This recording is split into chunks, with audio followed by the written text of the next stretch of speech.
Klay Thompson had something to say after the Lakers-Warriors game that had Laker fans looking a little sideways at him, and Darvin Ham talks about Spencer Dinwiddie's adjustment to his new role and how he's starting to feel a little bit more comfortable. What's good, y'all, and welcome to another Lakers Digest video. I'm your host, Okechi apakama, and before we get into everything of today's video, guys, I want to bring your attention to something.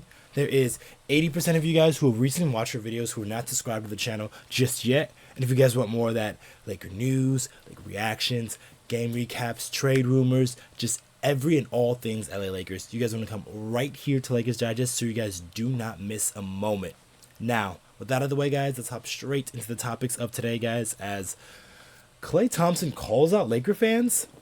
So, Klay Thompson has been around the Laker organization for quite some time, due in large part to his father, Michael Thompson, who played for the Lakers during those 80 Showtime eras days, and then even now into his current days as a Laker radio analyst. So Klay Thompson has been around the Laker organization for literally all of his life. And he had something to say after the Lakers-Warrior game on Saturday, saying this about the crowd. And he said, "No offense to LA crowd, but you couldn't really tell." Thompson responded as if asked to the energy in the building, and he said, "I've been here during the finals, during games when I was 20 years old. I was lucky to go with my dad in 2010, and he didn't quite feel the same. But it was still a very important game, and I was still very happy with the turnout from our fans, and it was cool to see Warrior fans show up."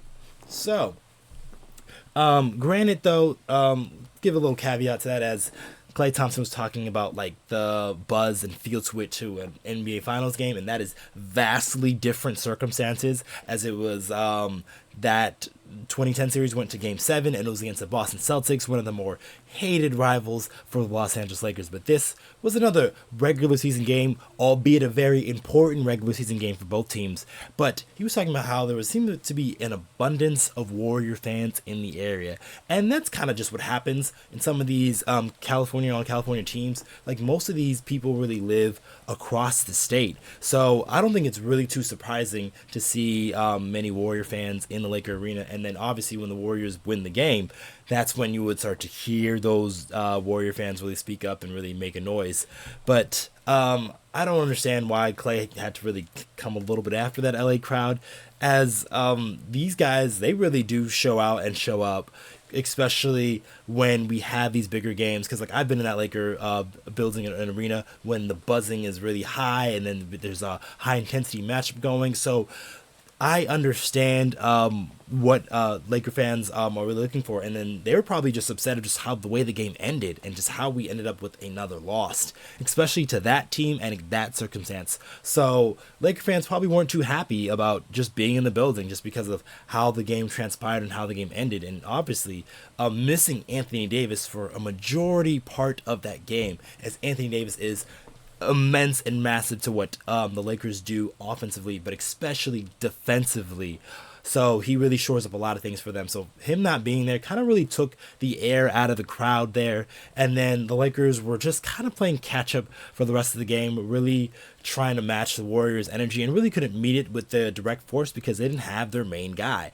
And the Laker fans feel that, because the Laker fans out here are probably one of the smartest in the world. They've seen so many winning teams left and right, so they know what it takes to be a championship caliber team, and then they know when they don't have that, and then they see the reciprocated energy in the arena. So Klay Thompson, albeit he probably wasn't right to say anything about the Laker fans, as he probably one day could be a Laker fan, but I do think he is onto something there, just because obviously dealing with the circumstances, like if the Lakers were winning that game, he definitely would have heard more Laker fans than Warrior fans.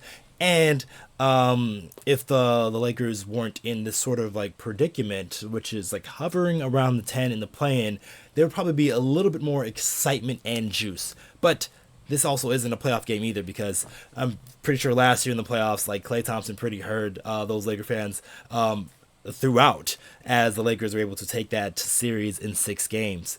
But that's just a little bit what Klay Thompson had to say. But Darvin Ham, though, was talking about Spencer Dinwiddie and how he's starting to get a little bit more acclimated to his role. So that is my next topic here, as Dinwiddie's feeling comfortable in his new role. So Spencer Dinwiddie has come over in the buyout market via trade. He was traded from the Brooklyn Nets to the Toronto Raptors, and the Raptors then let him go. The Lakers were able to sign him on the buyout market for about $1.5 million for the rest of the season, and he's really been trying to get acclimated to the Lakers. While his numbers haven't really been that high, he's only averaging about 4.4 points per game on about 4.7 shots. So he's not really doing too much damage and not really taking too many shots, and that's just because he's been trying to get acclimated to a new role and really get accustomed to playing with the Los Angeles Lakers and playing on this championship caliber team.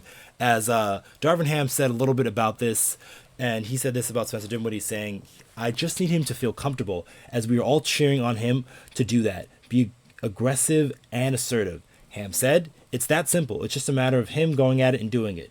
All of our guys, we really embrace him, respect him, and what he's done in the league and what he still can do at a high level." And then Darvin Ham also included that he's doing it on the defensive side of things now.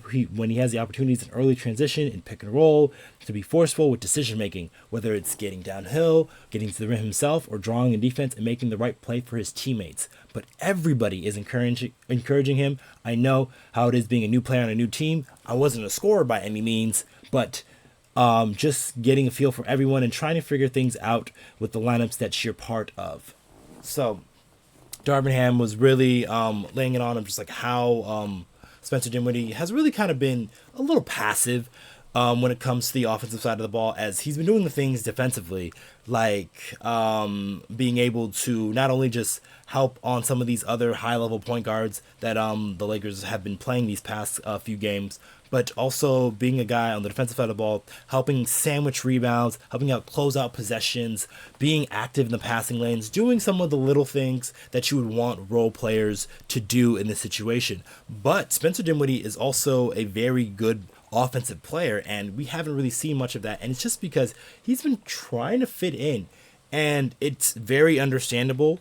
As being the guy to come in, nobody was really traded for him, so he's not here to really replace anybody's minutes, but he's really just to sort of take up a void of what is needed for the team at the time, and that's kind of defensive rebounding, and then just making sure the point of attack defense, especially against some of these other high-level guards that the Lakers have been playing, De'Aaron Fox, Jamal Murray, and then probably now tonight with DeJounte Murray. So all of these guys have been giving the Lakers a lot of issues throughout the season. So having another guy, especially when Jared Vanderbilt, the main guy who is tasked with guarding all of these high-level guards, hasn't really been available for most of the season, you're going to need other people to step up and really able to take on that challenge. And that's what Spencer Dinwiddie has been doing.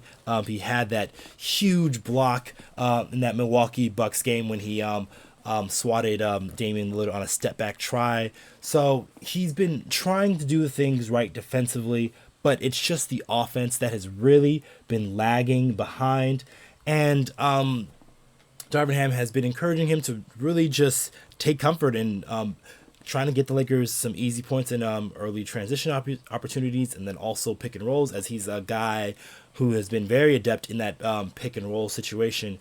So this is just kind of Darvin Ham just trying to put some more juice, some more life into Spencer Dinwiddie's game. As yes, the defensive side of the ball is very important, but being able to score the ball and being a threat on the offensive side of the ball is going to be very important, especially when you get in some of these higher level games. While he's not going to have a multitude of shots just because of who the Lakers really have out there when they're playing with him, whether it's guys like an Austin Reaves or a Rui Hachimura or D'Angelo Russell.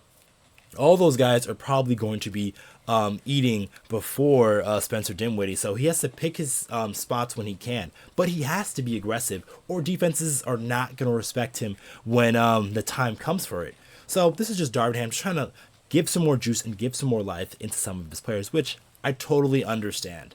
But let us know what you guys think in the comments down below of how you think Spencer Dinwiddie can really improve, especially on the offensive side of the ball. And then also with that first part of the story with Klay Thompson, what did you guys think about that? Of him saying that they didn't really have the requisite juice or energy, and he saw more Warrior fans in the building, which I know Laker fans take a lot of pride in, being in that arena and just being the loudest ones there. But due to circumstances, that's kind of why things ended that way. But yeah, let us know what you guys think in the comments down below. I have been your host, Okechi Apakama, and I'll catch you guys on the next one.